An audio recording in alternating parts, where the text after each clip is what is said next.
গাজায় ইসরায়েলি বাহিনীর অমানবিক অত্যাচার বর্তমানে পুরো বিশ্বের নজর কাড়ছে। রাত দিন ২৪ ঘণ্টার বর্বর হামলায় প্রাণ হারাচ্ছে শত শত ফিলিস্তিনি।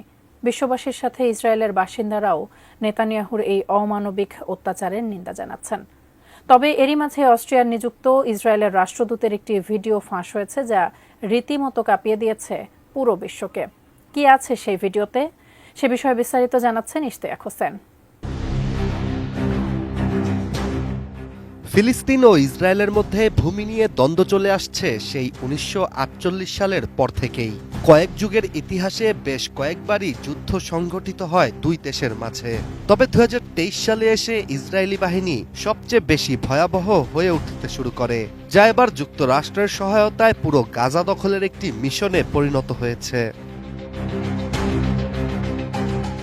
এদিকে অস্ট্রিয়ায় নিযুক্ত ইসরায়েলের রাষ্ট্রদূত ডেভিড রয়েট ২০ মার্চ ইন্সব্রুক শহরের স্থানীয় ইহুদি সম্প্রদায়ের সঙ্গে এক গোপন বৈঠক করেছিলেন বলে উঠে এসছে রাশিয়ার গণমাধ্যম আরটির একটি প্রতিবেদনে।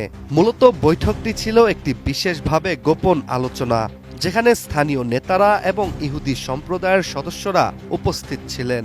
ওই বৈঠকে রাষ্ট্রদূত রোয়েটের কিছু বক্তব্য ছিল অত্যন্ত বিতর্কিত ও অমানবিক, আর রোয়েটের ওইসব মন্তব্যের একটি গোপন ভিডিওই এবার ফাঁস হয়েছে, যা নিয়ে তীব্র প্রতিক্রিয়া সৃষ্টি হয়েছে বিশ্বজুড়ে।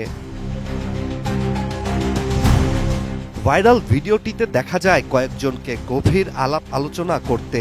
এর মধ্যেই ইসরায়েলি রাষ্ট্রদূত রোয়েটকে বলতে শোনা যায়, ইসরায়েল ইচ্ছাকৃতভাবে শিশুদের হত্যা করছে, এই বিষয়টি সঠিক নয়। কোয়ালিটি সম্পন্ন আন্তর্জাতিক মানের CMT500W CSRM committed for better still.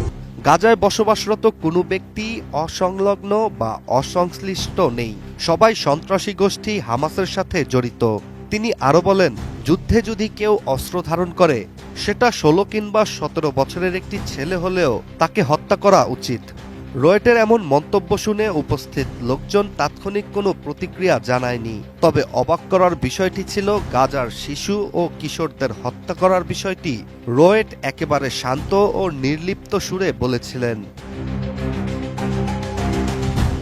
অস্ট্রিয়ায় নিযুক্ত ইসরায়েলি রাষ্ট্রদূতের এই ভিডিওটি ওই মিটিংয়ে উপস্থিত একজন সদস্য গোপনে ধারণ করেছিলেন, যা পরবর্তীতে প্রকাশ করার পর সামাজিক যোগাযোগ মাধ্যমে তা ভাইরাল হয়ে যায়। গাজার পরিস্থিতি নিয়ে রয়েটের করা এই মন্তব্য দ্রুত বিশ্বজুড়ে ছড়িয়ে পড়ে।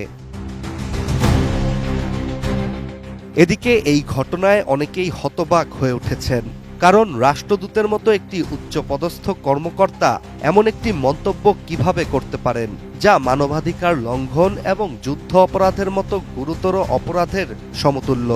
অন্যদিকে ভিডিও প্রকাশকারী ব্যক্তিটি এ বিষয়ে লিখেছেন, তিনি প্রচণ্ড অবাক ও ক্ষুব্ধ হয়েছিলেন রাষ্ট্রদূতের কথা শুনে। রয়েটের স্বাভাবিক এবং শান্ত স্বরে শিশুদের মৃত্যুদণ্ড দেওয়ার কথা শোনা সত্যি অবিশ্বাস্য ছিল তার কাছে।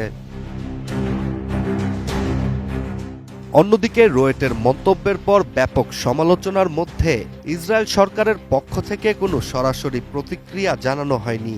তবে ইসরায়েলের রাষ্ট্রদূত হিসেবে রয়েটের কথাগুলি আন্তর্জাতিক অঙ্গনে ইসরায়েলের ভাবমূর্তি ক্ষুণ্ণ করেছে এবং তা নতুন করে আরও একটি বিভেদ সৃষ্টি করেছে ইসরায়েল ও ফিলিস্তিনের মধ্যে। Ishtiaq Hossain, ATN news.